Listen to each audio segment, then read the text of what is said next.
Nesse vídeo eu vou mostrar para vocês, explicar para vocês qual é a importância da individualização de cada circuito. Não que você tenha que colocar cada tomada da sua residência um disjuntor para cada tomada. Não precisa. Mas tomada, para circuito, a importância é muito importante ele ser individualizado. Por exemplo, poderia ter pegado nesse circuito aqui. Quando eu falo de individualização, estou falando de individuar o neutro, a fase e o disjuntor, certo?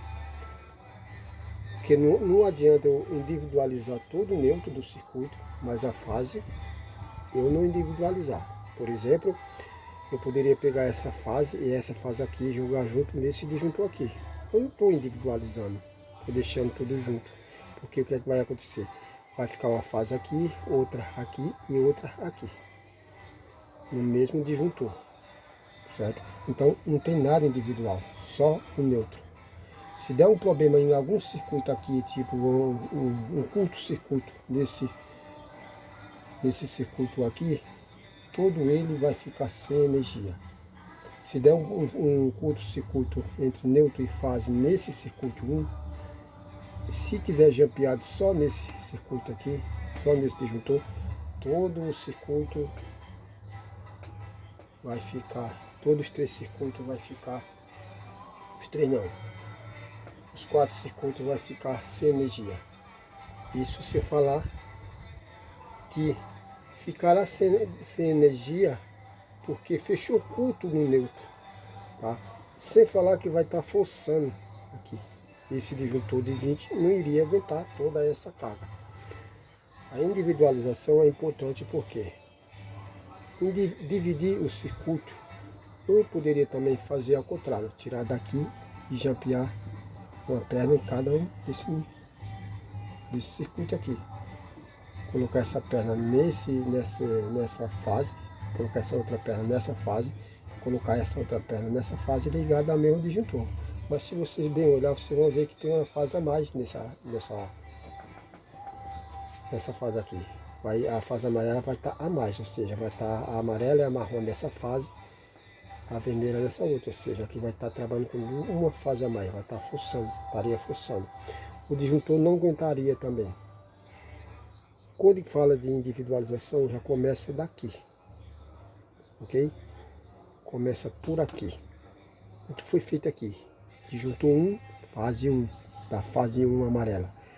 Disjuntor 2, fase 2, da fase vermelha. Disjuntor 3, fase 1, da fase amarela. Disjuntor 4,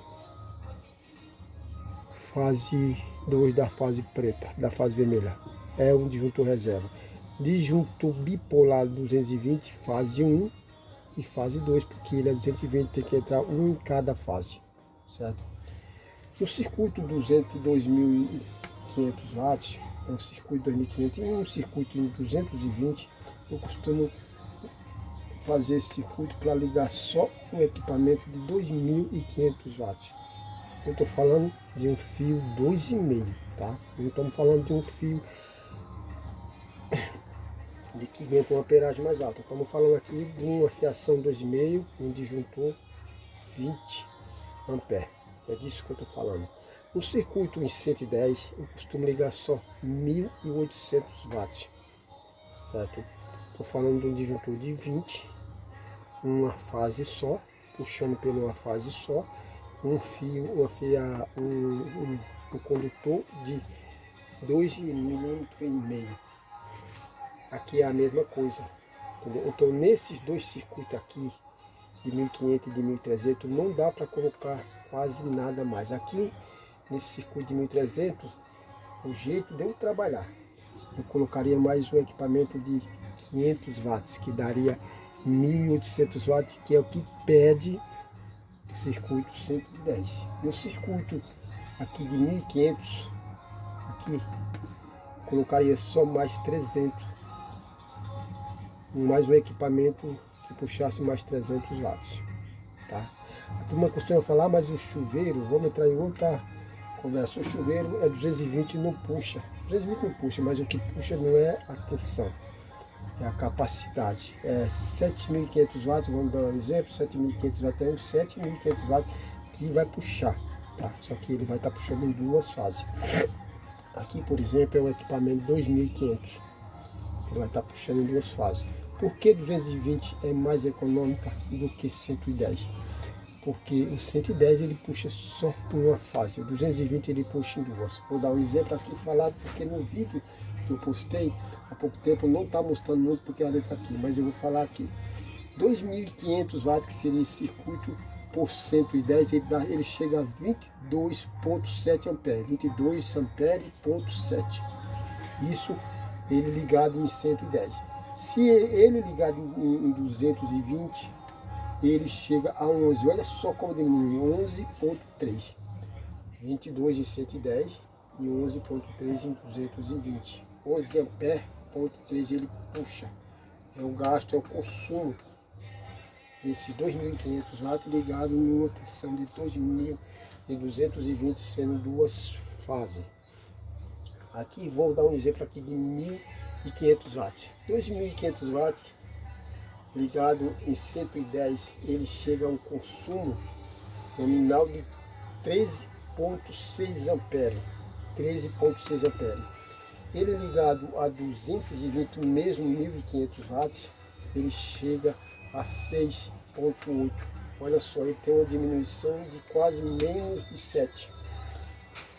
Os 1.300 em 220, olha só, esses 1.300 aqui, ligado ele numa rede 120 de duas fases, olha o consumo dele, 5,3 ampere é o consumo. Okay? Então o 220 ele sempre gasta mais. Quanto mais alta a tensão, mais o gasto é mais baixo. Se fosse trifásico, ele fosse ligado em 3 fases, ele estaria gastando bem abaixo de 5. Bem abaixo de 5. Então a importância de individualizar não é só na rede, porque não adianta você pegar as 3 fases aqui, ó, todas essas fases e ligar no disjuntor geral, porque não tem nada dividido. Se dá uma pane aqui, vai estar desligando todo o circuito. Isso é o que eu sempre falo no meu vídeo. Fica a dica para vocês aí. Quando for fazer uma instalação elétrica, se for além de 4, 5, 6 circuitos da sua casa, procure individualizar, principalmente se for 110 no neutro. O 220 também sempre individual. O equipamento ligado 220 tem que ser sempre individual. Se você gostou da dica, deixe seu like, se inscreva no meu canal. Ative o sininho das notificações, que é para o YouTube avisar você sempre que for postado vídeos novos. Até o próximo vídeo e muito obrigado.